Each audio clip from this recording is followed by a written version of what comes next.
নিজেকে লিঙ্ক করব, দিব্য জ্ঞান হৃদয়ে প্রকাশিত, তখন ধীরে ধীরে হৃদয়ে ভগবান জ্ঞানের প্রকাশ ঘটাবেন। যেরকম যদি এই লাইটটা যদি কারেন্ট বা তার বা ওয়্যারিং যদি সরাসরি পাওয়ার হাউসের সঙ্গে যুক্ত থাকে তবে লাইটটা জ্বলবে।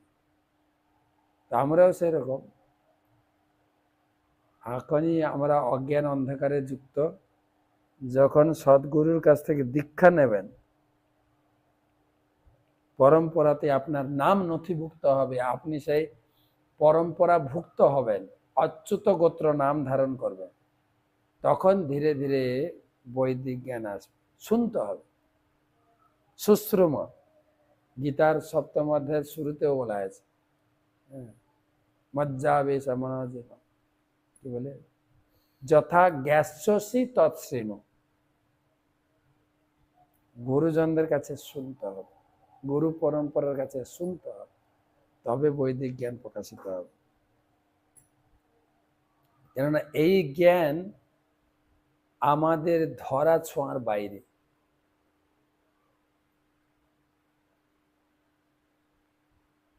2 নম্বর শ্লোক, সবই বহির্ষি দেবভ্য ভাগম প্রত্যক্ষম উচ্চকৈ, সবই বহির্ষি দেবেভ্য ভাগম প্রত্যক্ষম উচ্চকৈ, অদদজ্জস্য পিতরো দেবা সপ্রসয়ম নৃপ। সবই বর্হিষি দেবেভ্য ভাগং প্রত্যক্ষম উচ্চকৈ, অদদজ্জস্য পিতরো দেবাঃ সপ্রসয়ং নৃপ। হে মহারাজ পরীক্ষিত, বিশ্বরূপ তার পিতার দিক থেকে দেবতাদের সঙ্গে সম্পর্কিত ছিলেন এবং তাই তিনি প্রকাশ্যভাবে বিনয়ের সঙ্গে ইন্দ্রায় ইদম স্বাহা, এটি দেবরাজ ইন্দ্রের জন্য, ইদম অগ্নয়ে, এটি অগ্নিদেবের জন্য, ইত্যাদি মন্ত্র উচ্চারণ করে অগ্নিতে দেবতাদের উদ্দেশ্যে হবি প্রদান করেছিলেন। বললাম 3টে মাথা দিয়ে 3টে কাজ করছিলেন, 3টা খাবার খেয়েছিলেন। যেটা দিয়ে তিনি সমরস পান করতেন, সেই মুখ দিয়ে তিনি দেবতাদের উদ্দেশ্যে যজ্ঞের ভাগ অর্পণ করেছেন। ইদম ইন্দ্রায় ইন্দ্রায় স্বাহা, ইদম ইন্দ্রায়, ইদং ন মম স্বাহা, ইদম ইন্দ্রায়, ইদং ন মম, ইদম অগ্নয়ে, ইন্দ্রদেব, অগ্নদেব, বায়ুদেব, সব আলাদা আলাদা নাম করে করে তিনি আহুতি দিচ্ছেন। আর যজ্ঞে সমস্ত দেবতারা আছেন ভাগ নেওয়ার জন্য। তো সেটাই এখানে বলছেন যে যজ্ঞ ভাগ দেবতাদের উদ্দেশ্যে অর্পণ করেছে। আরেকটা মুখ দিয়ে সএব দদৌ ভাগম পরক্ষম অসুরান প্রতি, যজমানঃ ভাগম মাতৃস্নেহ বসানুগ। সএব হি দদৌ ভাগম পরক্ষরম অসুরাম প্রতি, যজমান অভবৎ ভাগম মাতৃস্নেহ বসানুগ।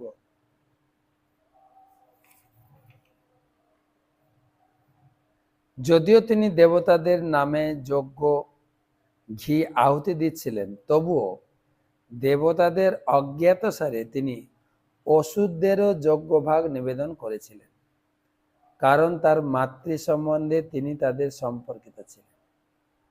তাহলে যে মুখ দিয়ে সমরস পান করছিলেন, সেই মুখ দিয়ে মুখে মন্ত্র উচ্চারণ করেছিলেন, স্বাহা ইদম কৃষ্ণ, ইদম ইন্দ্রায়, ইদং ন মম, স্বাহা ইদম অগ্নয়ে, ইদং ন মম। অগ্নিদেব 33 কোটি নাম, দেবতাদের নাম উচ্চারণ করে তিনি যজ্ঞে ঘি অর্পণ করেছেন। কিন্তু সেই সঙ্গে যেই মুখ দিয়ে সুরাপান করতেন, সেই মুখ দিয়ে লুকিয়ে লুকিয়ে অসুরদের, অসুরায় সাহা, অসুরদের উদ্দেশ্যে যজ্ঞ ভাগ অর্পণ করছিলেন। কেননা মাতৃর দিক থেকে তার মা ছিল অসুর বংশে, আর এমনি ছেলেরাও একটু মাতৃভক্ত হয়, তাই মাতৃপক্ষের কৃতজ্ঞতা স্বরূপ অসুরদের যজ্ঞ ভাগ দিচ্ছে। আর এটা কিন্তু ব্রহ্মা আগে বলে দিয়েছিলেন, তুমি বিশ্বরূপকে নিয়ে যজ্ঞ করো, কিন্তু সহ্য করবে তার কিছু কার্যকলাপ, বলে দিয়েছিলেন, ইঙ্গিত দিয়েছিলেন। ইন্দ্র যখন ক্রোধান্বিত হয়ে গেলেন, সেই কথাটা তার মনে পড়ল না, ক্রোধে সব মাথা থেকে বিদ্যা সব ডিলিট হয়ে যায়। কিন্তু ব্রহ্মা আগে থেকে বলে দিয়েছিলেন, বিশ্বরূপকে নিয়ে যজ্ঞ করো, কিন্তু ও মাতৃপক্ষে থেকে অসুর কুলে জন্ম, তো ও যজ্ঞভাগ অসুরদেরও দেবে মাঝে মাঝে, সাবধানে থেকে বলেছিলেন। কিন্তু সমুৎকালে বিপর্যয় বলে না, আসল সময় বিদ্যাটা কাজে লাগছে না,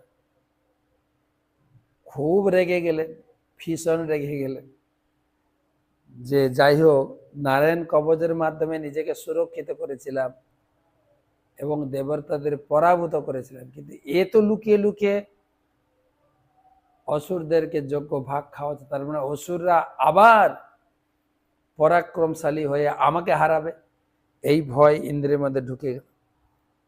ইন্দ্র এমনিকে সবসময় ভয় করে, সবসময় ঘুরে বেরিয়ে বেরিয়ে দেখেন যে তার মতো কেউ তার গদি দখল করার জন্য কেউ কঠিন তপস্যা বা যাগযজ্ঞ করছে না, তো এটা একটা ভয় তার কাজ করে।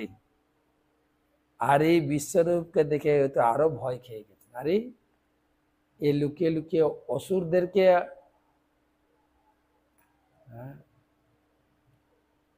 যজ্ঞের ভাগ প্রদান করছে,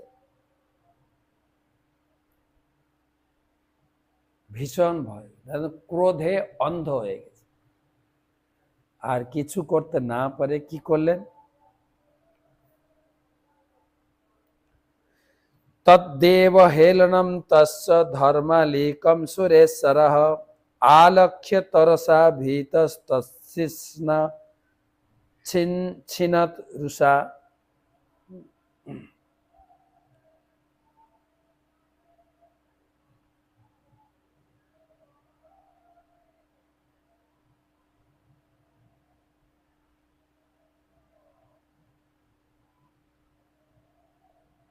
কম্পিউটারটা খুলতে হবে, লিঙ্ক।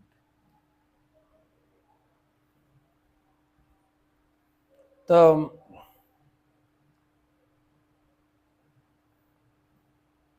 তদ্দেব হেলনম তস্য ধর্মালিকম সুরেশ্বরঃ আলক্ষ্য তরসা ভীত তৎশিষ্যান্ন ছিনত রুষা। ঠিক এক সময় দেবরাজ ইন্দ্র বুঝতে পেরেছিলেন বিশ্বরূপ গোপনে দেবতাদের প্রতারণা করে অসুরদের যজ্ঞ ভাগ নিবেদন করছে।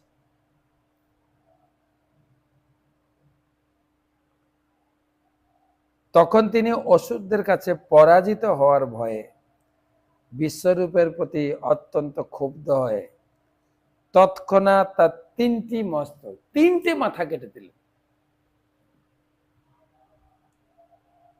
দেখেন, ভুল যখন হয় না, চারিদিক থেকে চেপে ধরে। এক ভুল করে অসুরদের কাছে হেরে গেছেন, গুরুদেব অন্তর্ধান হয়ে গেছেন, এবারে দ্বিতীয় ভুল, আবার ব্রহ্ম হত্যা পাপ, তিনটা মাথা কেটে দিয়েছে।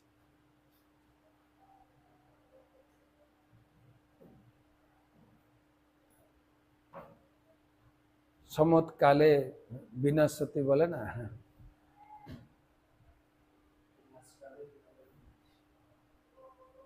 যখন যার কপালে বিনাশ কাল উপস্থিত হয় তখন তো কিছু করার থাকে না।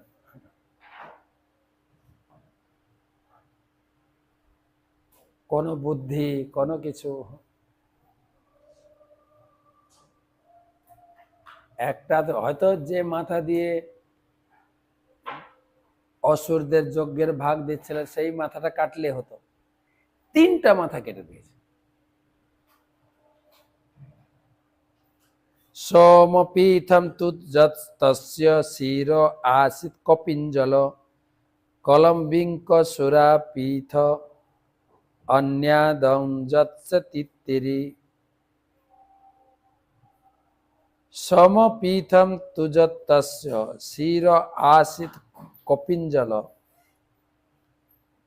কলম্বিঙ্ক সুরাপীঠম অন্যাদং যৎস তিত্তিরি। তখন যে মস্তকটি দিয়ে তিনি সমরস পান করতেন, তিনটা মাথাই কাটা হয়েছে। সেটি কপিঞ্জল পক্ষীতে রূপান্তরিত হয়, চাতক পক্ষী কপিঞ্জল।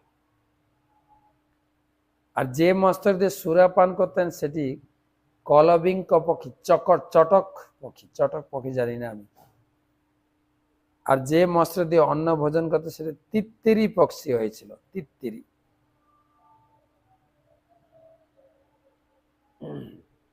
এখানে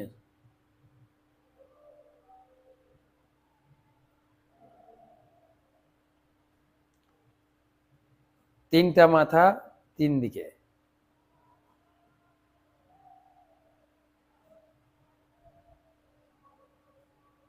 6 নম্বর ছিল ব্রহ্ম্যা হত্যা মঞ্জলিনা জগ্রাহ যদপীশ্বরঃ সংবৎসরান্তে তদগম ভূতানাং স বিশুদ্ধয়ে ব্রহ্ম্যা মুদ্রুমজোষিত ভাস্য চতুর্ধা বেজদ্ধরি।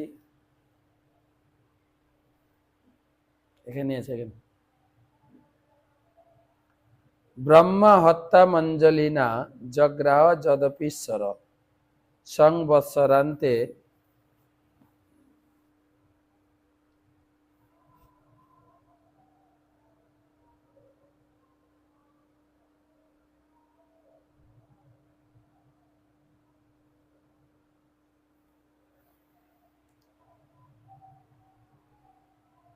সংবৎসরান্তে তদঘম ভূতানাং স বিশুদ্ধয়ে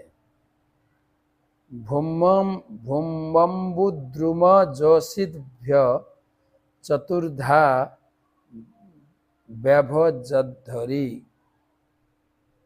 অনুবাদ: ইন্দ্র যদিও ব্রহ্মা হত্যাজনিত পাপ স্খলন করতে সমর্থ ছিলেন, তবুও তিনি কৃতাঞ্জলি হয়ে অনুতাপ সহকারে সেই পাপ গ্রহণ করেছেন। পাপ লেগে গেল আবার।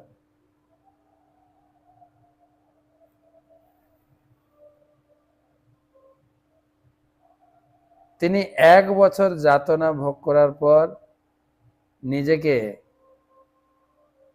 নিজের বিশুদ্ধিকরণের জন্য সেই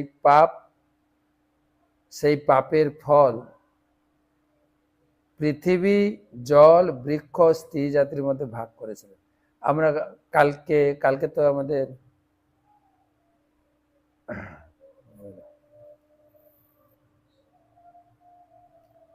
আমরা কালকে এগুলো আলোচনা করব,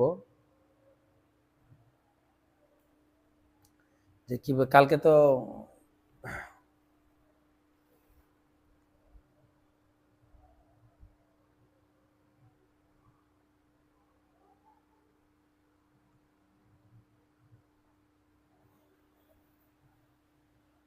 আমাদের বৃহস্পতিবার মনে হয়, কালকে চৈতন্য সুধা মাধুরী আলোচনা করব। দেখি তো আজকে কয়েকটা প্রশ্ন নেব।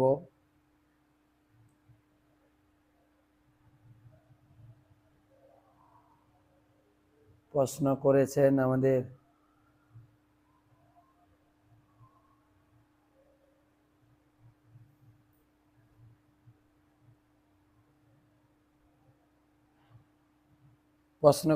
ত্রিপুরা থেকে অমৃতসর।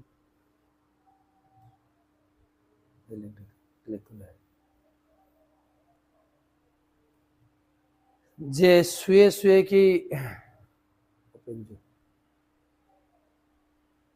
শুয়ে কি নাম জপ করা যায়?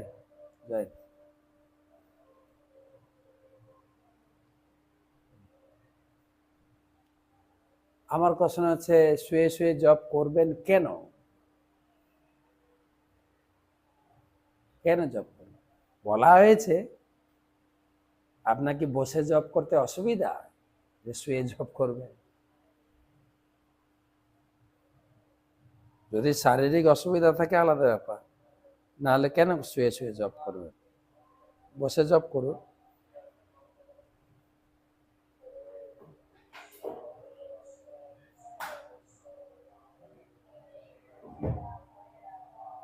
পড়ে গেছিলাম মহারাজ দণ্ডবোধ প্রণাম আপনার শিবচরণ কমলে। মহারাজ আমার একটা জিনিস জানার, যে আমি যার আন্ডারে চাকরি করি অনেক সময় দেখা যায় যে উনি হয়তো বললো যে এই একটা কথা বলার জন্য আরেকজনকে, যেটা মিথ্যা কথা।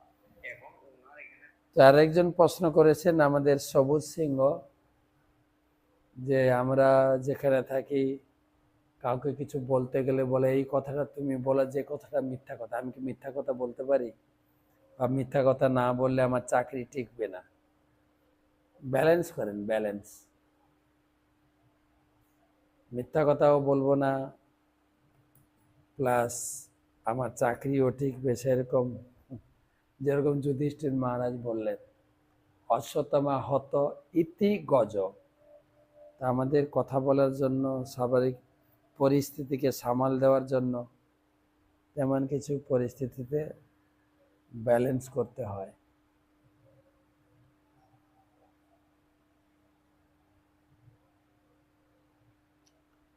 পরবর্তী প্রশ্নে এসছে, নাম নেই,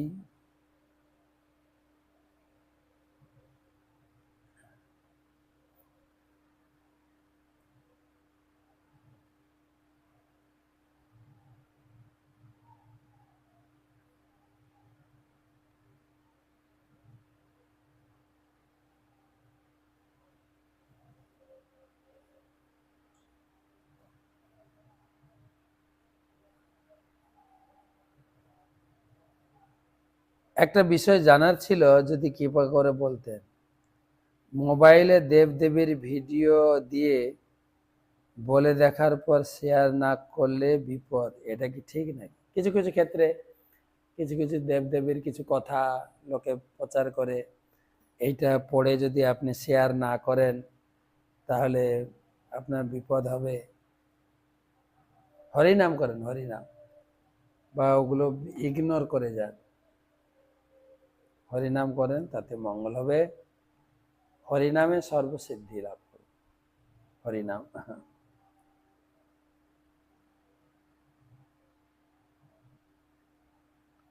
তারপরে প্রশ্ন করেছেন,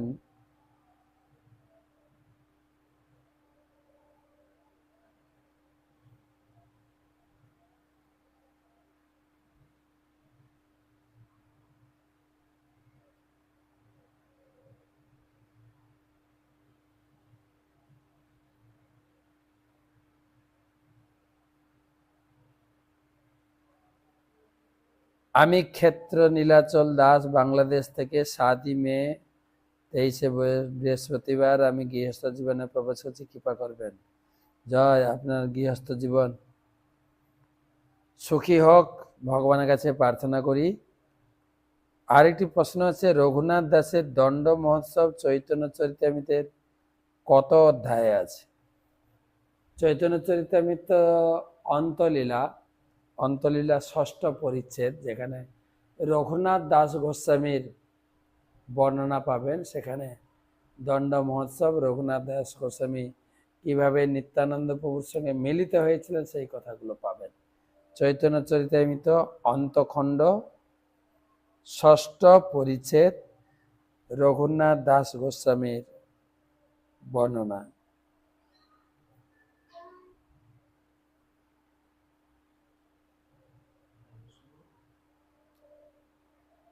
আরেকটা প্রশ্ন,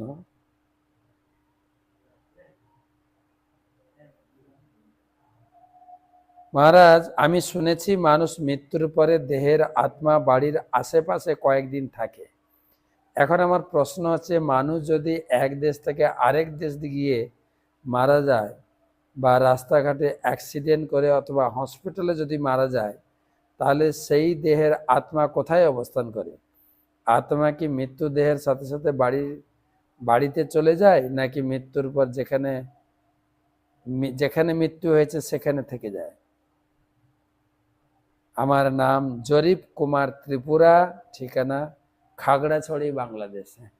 এত মৃত্যুর চিন্তা করেন না, কোথায় মারা যাব, কোথায়, এসব চিন্তা করতে করতে করতে করতে আপনি সুষ্ঠুভাবে কাজ করতে পারবেন না। ভক্তিবিনোদ ঠাকুর বলেছেন, মারিবি রাখিবি জয় ইচ্ছা তোহারা, নিত্য দাস প্রতি তোয়া অধিকারা।